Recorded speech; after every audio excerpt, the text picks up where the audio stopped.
The global wells industry has of late been opening its ears and minds to lessons from outside the industry. We are here today at IADC Drilling HSE and T 2015, the conference for HSE in Europe that IADC sponsors every year. We had an interesting presentation today from Mr. Owen Honors, who's client manager for Check 6. Owen came to talk to us about the U.S. Navy nuclear power program. Owen, thanks a lot for being with us today.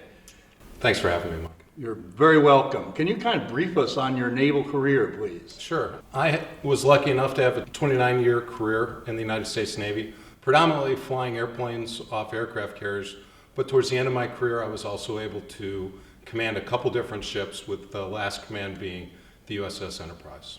That's extremely versatile. Enterprise is one of the most well-known aircraft carriers in the U.S. Navy. That's great. So, Owen, what can you tell us about the U.S. Navy nuclear power program for those of us who aren't as intimately familiar? Sure. Mike, Admiral Rickover started the Navy nuclear power program in 1948. He was the father of the nuclear Navy.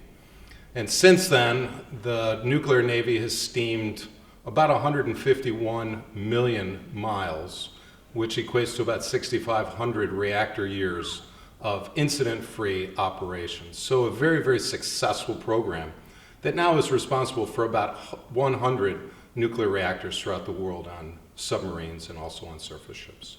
And there's been a very low incident rate on nuclear vessels for many years. Right? Yes, zero is Zero. About as good as you can get. Okay, great. It's an awesome safety record. And what can the drilling industry learn from the U.S. Navy nuclear power program? Well, that was really the topic of my conversation today. And I think that there's no gimmick, there's no easy answer, there's no quick solution set.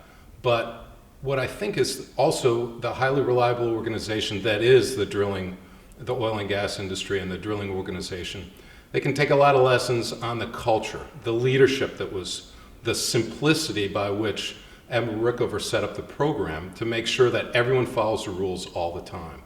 I think that template could be very well applied to the oil and gas industry and to make them as safe and as efficient as the Navy nuclear power program.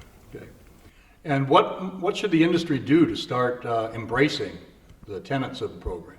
I think the first thing to do is to realize that there are some problems. And I think some of the speakers today, specifically the CEO of Maersk, did a great job saying, hey, I don't know all the answers.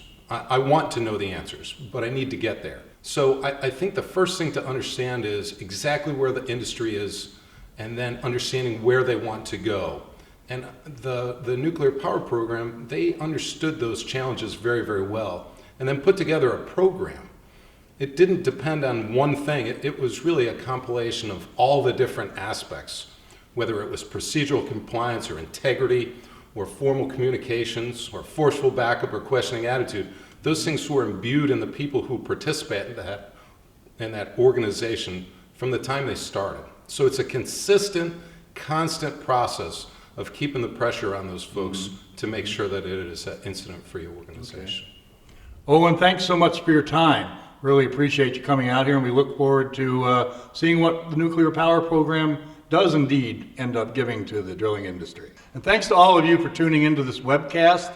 I'm Mike Kilalia, so please keep it safe, just as we are at Drilling HSE and T Europe, and keep it turning to the right. See you next time. Bye.